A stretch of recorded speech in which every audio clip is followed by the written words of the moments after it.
New session of advanced level B1 B2, a jump from B1 to B2. How can you improve your skills from B1 to B2?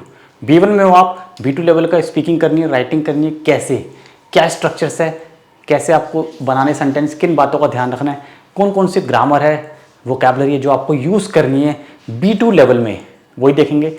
Last 2 videos देख लेना, इस तरह के मैंने और भी sessions बनाए हुए हैं, तो ये भी बहुत इंपॉर्टेंट है और पेपर पेन लेके नोट करोगे। शुरू करते हैं। First sentence, Sie können das Problem schnell lösen. You can solve this problem schnell, quickly. जल्दी से तुम ये प्रॉब्लम सॉल्व कर सकते हो। This is very simple sentence at B1 level. Now if we have to speak in B1 or write this sentence, so we use passive voice. Passive, das Problem kann, passive mit modal, das Problem kann schnell gelöst werden. Schnell gelöst werden. So here, instead of using active voice, use passive. Passive Satz, very effective of B2 level. Another way, there is also one alternative, passive Ersatzform. Das Problem lässt sich. Das Problem lässt sich schnell lösen. अब जिन्होंने B2 level पढ़ा है उनको पता है ये sentence कैसे बन रहा है, क्या ग्रामर है, और नहीं तो आप चैनल पे जाके सर्च करोगे मेरी एक्टिव पासिव सार्ट्स, बहुत सारे वीडियोस आएंगे, देखो और इम्प्रूव करो और B2 लेवल का जर्मन बोलो। Next sentence, Ich würde gern auch mitmachen.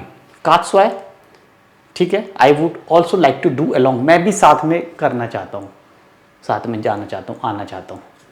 तो now we use connective zwei but in a different form. An deiner Stelle, we can use an deiner Stelle würde ich auch mitmachen, würde ich gern, और würde ich nicht, you can also say negative, nicht mitmachen.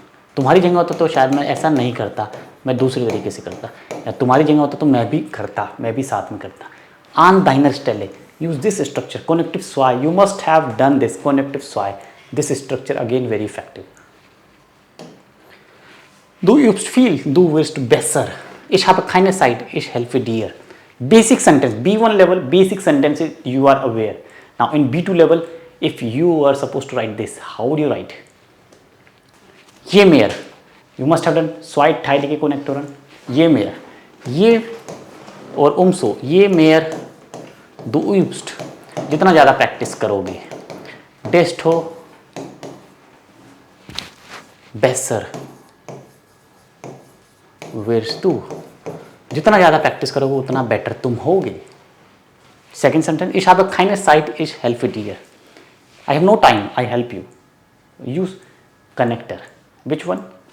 Obwohl ich keine Zeit habe, or trotzdem is also, obwohl ich keine Zeit habe, although I have no time, I help you. Helfe ich dir. This is the way you can upgrade your level. अभी और भी sentence है, wait करोगे, पूरा देखोगे और भी sentence है। वीडियो अच्छी लग रही है तो लाइक करोगे, चैनल सब्सक्राइब करोगे, नीचे कॉन्टैक्ट डिटेल्स है, if you want to join our batch, exam prep batch और normal live classes, you can contact us. Next, ich freue mich, dass Sie mich besuchen. Wir haben entschieden, dass wir umziehen. Simple sentence. Verben mit festen Präpositionen. Correct. Now we use Nominalisierung. Nominalisierung. Let's see. Ich freue mich. How would I say in B2?